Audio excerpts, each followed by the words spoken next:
आपके अपने YouTube channel में। तो फिलहाल अभी हम लोग गोविया में हैं। आज हम लोगों का जो क्लास है वो रिवीजन नहीं हुआ, ना ही रीजनिंग का है ना ही मैथ का।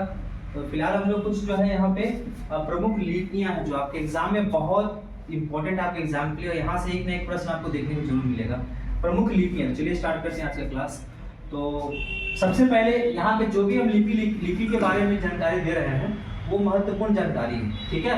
और यहाँ से आपको एक प्रश्न आपके एग्जाम में देखने को मिल सकता है, ठीक। तो सबसे पहले भरवली हम बात करेंगे कि आपको कागज देखे होंगे ना, कागज। कागज, तो कागज जो आप लोग यूज करते हैं, कागज का जो आविष्कार है वो कहाँ हुआ है? चीन में। याद रखिएगा, कागज का आविष्कार कहाँ हुआ है? चीन में हुआ है। क्लियर है यहाँ पे। उसके बाद यहाँ से हम लोग स्टार्ट करते हैं बात को। और बात क्या है कि सबसे पहले हम बात करेंगे कि प्रमुख लिपियां, उसके अंतर्गत हम लोग देखने वाले हैं कि ग्रंथ लिपि, मोडी लिपि, शारदा लिपि, गुरुमुखी लिपि, ब्रह्म लिपि, खरोष्ट लिपि, ठीक है, लैटिन लिपि, फिर मिस्र की लिपि। ये सब अशोक की शिलालेख में जो उपयोग किया गया है लिपि, उसके बारे में चर्चा करने वाले हैं। तो सबसे पहले हम लोग बात करेंगे कि लेखन कला का आविष्कार। लेखन कला का आविष्कार किसने किया? तो वो है कौन? फिनिशिया वासियों ने। फिनिशिया वासियों ने किसका आविष्कार किया है? लेखन कला का, लिखने की कला, ठीक है। अब हम लोग बात करते हैं ग्रंथ लिपि का। तो ग्रंथ लिपि के बारे में आपको बता दें कि पल्लव एवं चोल शासकों द्वारा इसका प्रयोग किया जाता था। यानी कि पल्लव के समय में और चोल शासक जो हुए, साम्राज्य हुआ, उसके समय में कौन सा लिपि का प्रयोग होता था? तो ग्रंथ लिपि का, ठीक है। आगे बढ़ते हैं। आगे हमारा है मोडी लिपि। मोडी, तो मोडी लिपि जो है वो मराठा साम्राज्य था ना, तो मराठा साम्राज्य में मोडी लिपि का प्रयोग किया जाता था मराठों के द्वारा। तो मोडी लिपि का जो है वो मराठा शासकों के द्वारा प्रयोग किया जाता था। उसके बाद हम बात करेंगे शारदा लिपि। तो शारदा लिपि जो है वो कश्मीर में प्रयोग किया जाता था, शारदा लिपि। याद रखिएगा इसको, बहुत इंपॉर्टेंट है सब, ठीक है।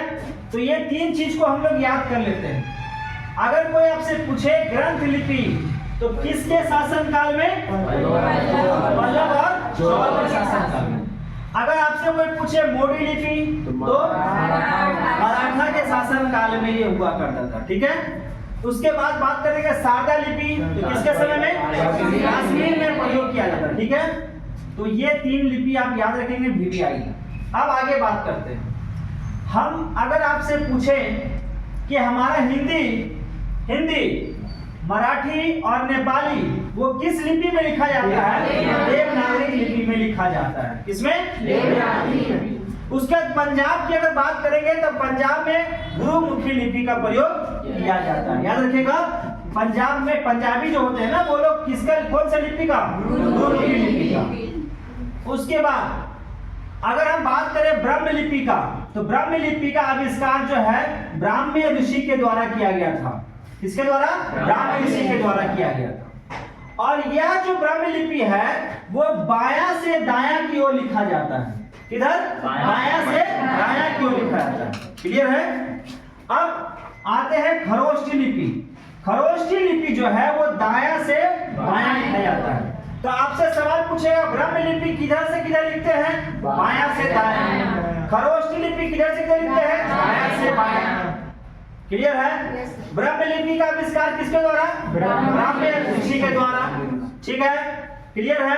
पंजाबी किस लिपि का प्रयोग? गुरुमुखी लिपि। देवनागरी लिपि में कौन कौन लिखा जाता है? हिंदी, मराठी और नेपाली। क्लियर है। ये सब किसमें? देवनागरी। तो इसको आप याद रखेंगे, ठीक है। अब आते हैं, देखिए लैटिन लिपि।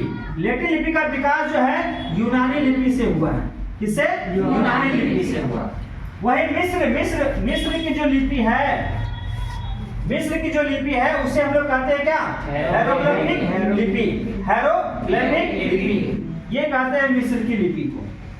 तो याद रखिएगा लैटिन लिपि जो है यूनानी लिपि से इसका विकास हुआ है, और मिस्र की लिपि जो है वो क्या है? हायरोग्लिफिक लिपि।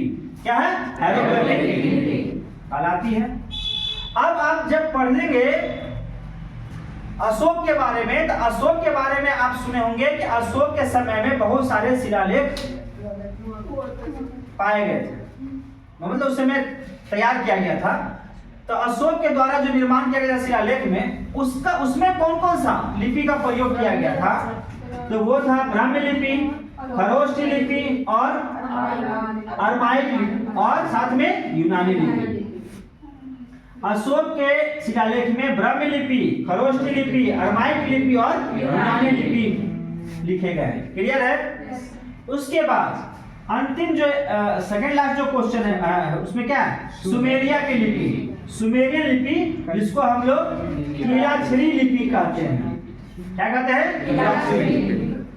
वही सिंधु वासियों, सिंधु जो आप पढ़ते हैं इतिहास में, सिंधु वासियों की जो लिपि थी वो था चित्रात्मक, चित्र के द्वारा वो लोग बात किया करता था। ठीक है ना? चित्रात्मक लिपि था। क्लियर है? चित्रात्मक, चित्र के माध्यम से वो लोग किसी चीज को प्रेजेंट करता था। ठीक है? तो ये आपका है जो प्रमुख लिपि है, जो आपके एग्जाम के लिए बहुत इंपॉर्टेंट है। एक बार इसको रिपीट कर लेते हैं। तो सिंधु वासियों की जो लिपि थी वो क्या थी?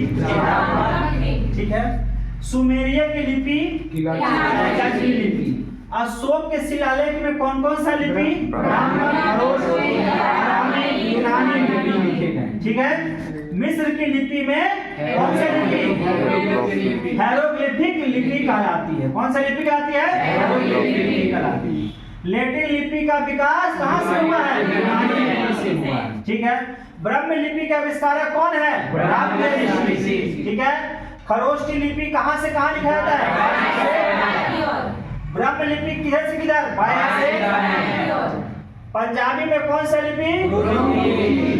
देवनागरी लिपि में कौन कौन सा लिखा जाता है? ठीक है। कश्मीर में प्रयुक्त की जाती थी लिपि कौन सी? मराठा शासकों द्वारा प्रयोग किया जाता है कौन सा लिपि? पल्लव और चोल शासकों द्वारा प्रयोग कौन सा लिपि किया जाता? क्लियर है? और कोई आपसे पूछे लेखन कला का आविष्कार किसने किया? तो किसने? कोई आपसे पूछे कागज का आविष्कार कहाँ हुआ है? क्लियर है? तो ये हमारा था प्रमुख लिपियां, और यहाँ से आपको एक प्रश्न देखने को जरूर मिलेगा। तो चलते हैं अगला टॉपिक में।